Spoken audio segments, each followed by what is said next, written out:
Welcome, Fever fans, to the Central Indiana Sports Report for a special edition of the Fever Report. John and Michelle's reaction to the Indiana Fever's 92-73 win over the Portland Fire. And John, they just don't need Caitlin Clark, right? I think that's going to be a point of discussion on social media. Come on. I told my daughter halfway through the second quarter, I go, what people are going to say is like, oh my gosh, they do better when they don't have Caitlin. And I had that typed in the group chat and I was going to send it to you guys, but then Mike typed something funny, so I didn't want to. It was a really good game. It was great to see everybody stepping up and doing what they needed to do. Kelsey, let me just say this. I thought about it, and Kelsey Mitchell, I've decided the word to describe her is just consistent. Kelsey Mitchell is consistent. You know what you're going to get from her every night. You can just book it every night, 20 to 22 points, if not a little extra. She got a couple of rebounds, Michelle. Hey, Kelsey with 2 rebounds. So I gave her a heads up. I was like, hey, just so you know, Michelle Garmon. You know what I like even better, John, was 4 assists. Yeah, no, I like that too. Kelsey's not normally an assist person. No, she's not. But elite score. I went down and talked to Kelsey. I said, listen, Michelle Garmon of Elwood Call Leader does not want to see a goose egg in the rebounds department tonight. She's been disappointed. And Kelsey was like, oh, okay, I will make sure to get a couple. I'm sure they listen as a team on their way home. Hey, now, I didn't mention the rebounds, but it was also kind of the lack of defense, I thought, a little bit for the first couple of games. Now, she's doing better on that end. And when you called them the Hatelanders or whatever. That's my word from the Hatelands. Here's the thing I will say about this is, yes, and they beat the pants off of Portland tonight. But I'm going to tell you, as someone who was an athlete, who's coached, and who's covered sports for 40 plus years,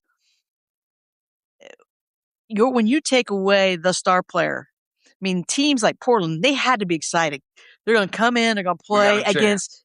Well, no. They're coming in. They don't know Caitlin's out. They're coming in excited because they know what the environment's going to be like at Gamebridge because Caitlin's playing and all the fans and everything and just that challenge. And they because Caitlin is a player that you game plan for on both offense and defense. And if you are, if you're a true competitor, like if you listen to Magic, Larry, Jordan, Charles Barkley and all those guys, they always wanted the other guy, the best player of the other team, to be there.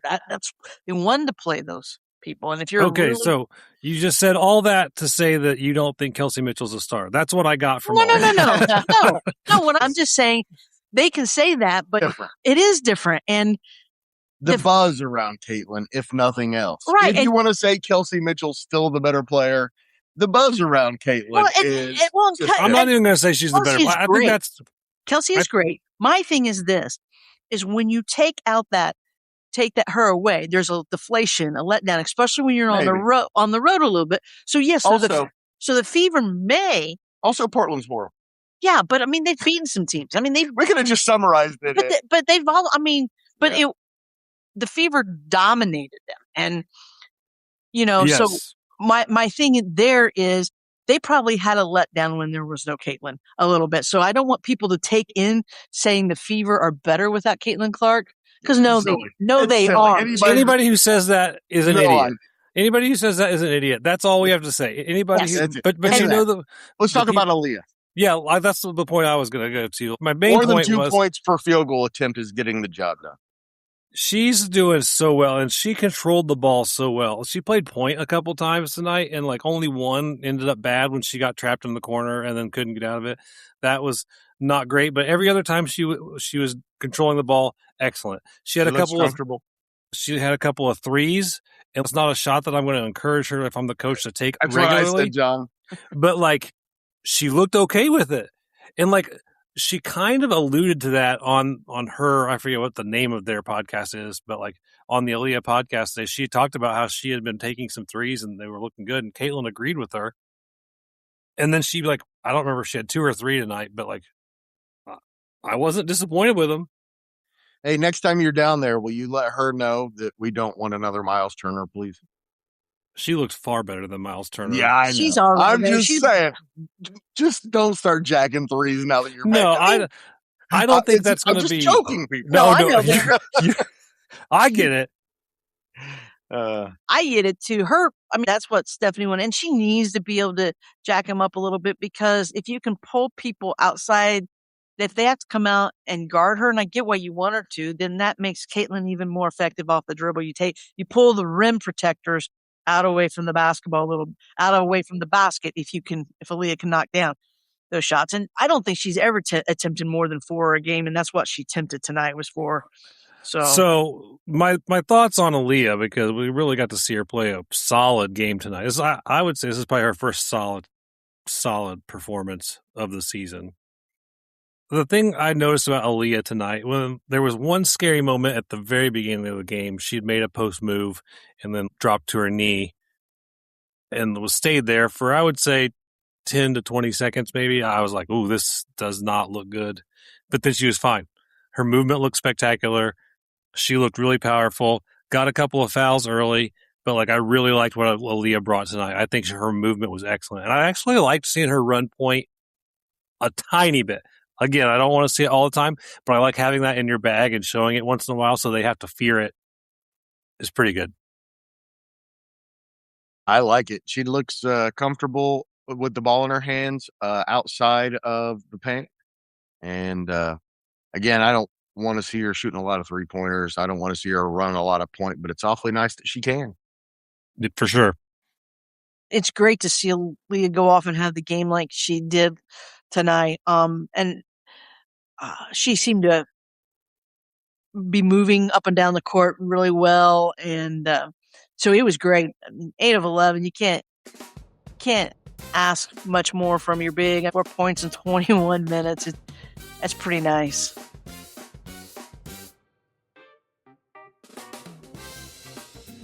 Now we have to talk about who I think had a stellar night, and I was really happy to see Lexi really stepped up and showed out tonight. Lexi had a great night. It was great to see it.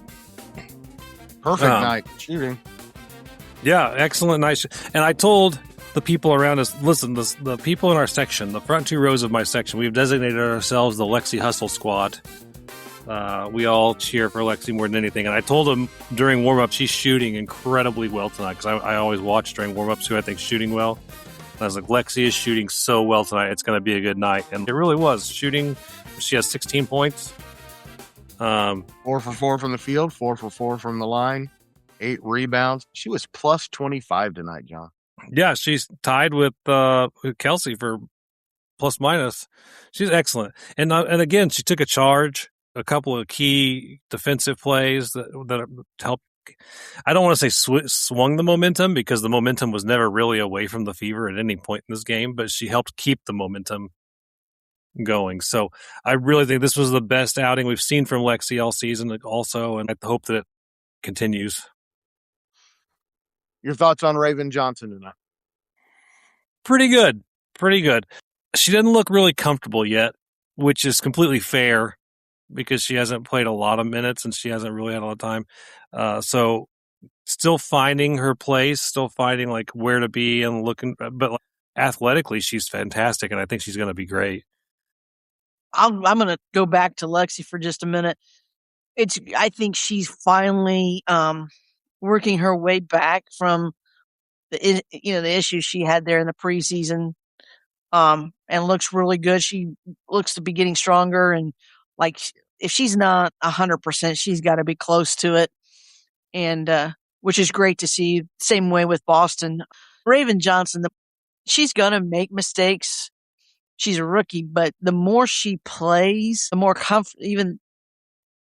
she'll become even more comfortable. That's what I'm looking forward to. For her at the end of the year, she's just got to be ready to maybe have to step in at critical moments because of foul trouble, or, a player goes down with injury, and feel if playoff push or in the playoffs. And I just really think she's going to be able to do that. And I will go. And I thought, you know what? I know she did not score, but Ty Harris actually ran the point decently tonight. 7 assists. It's pretty nice because she is a combo guard. She's not truly like a point guard. She's always, even when she was at South Carolina, and she's always been a scorer.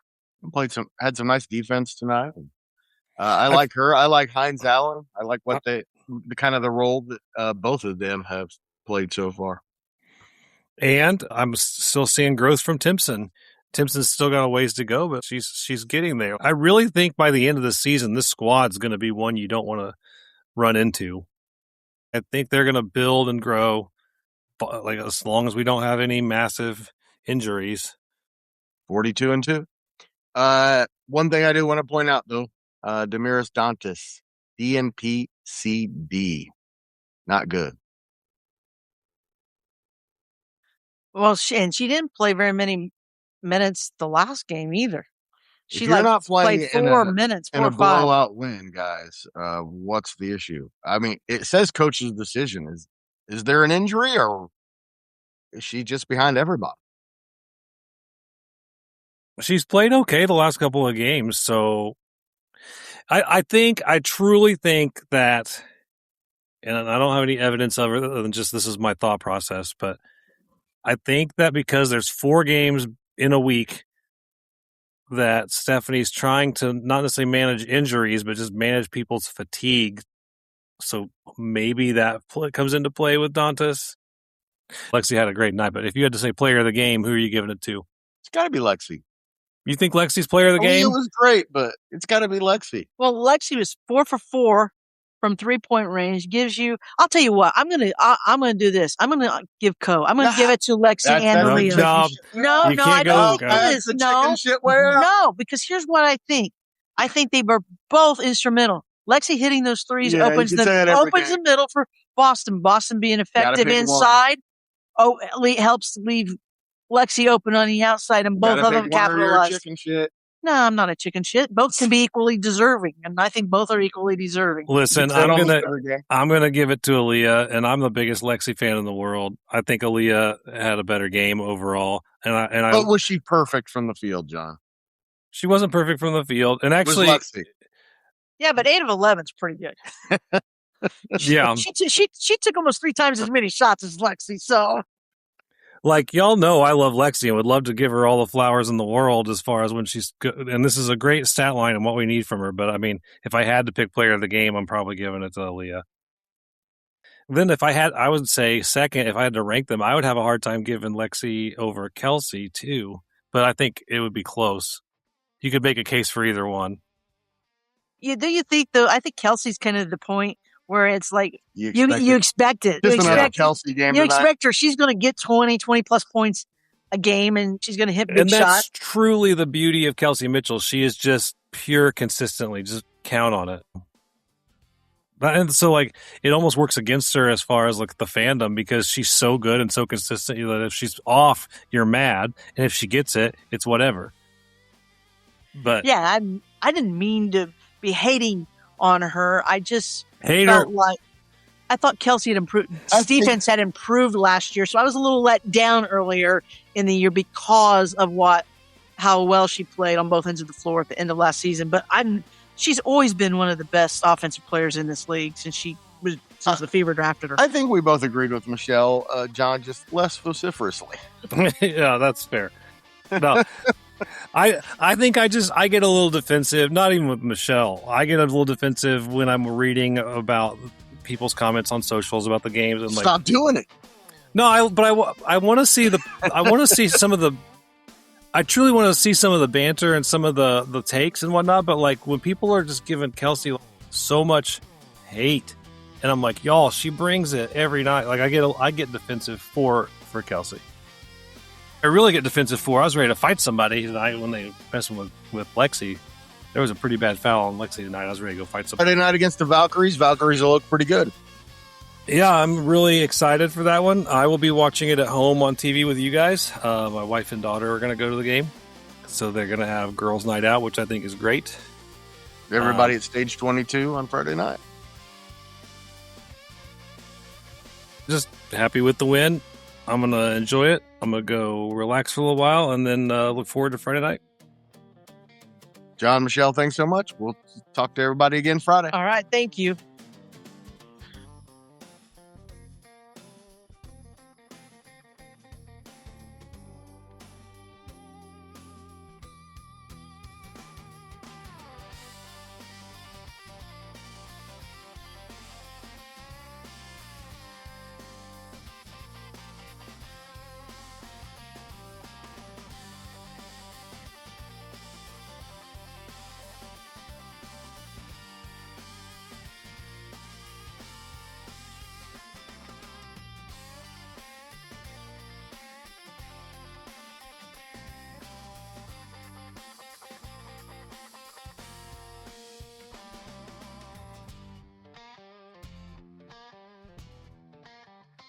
The Central Indiana Sports Report is a product of ITG Media, and I love Susie.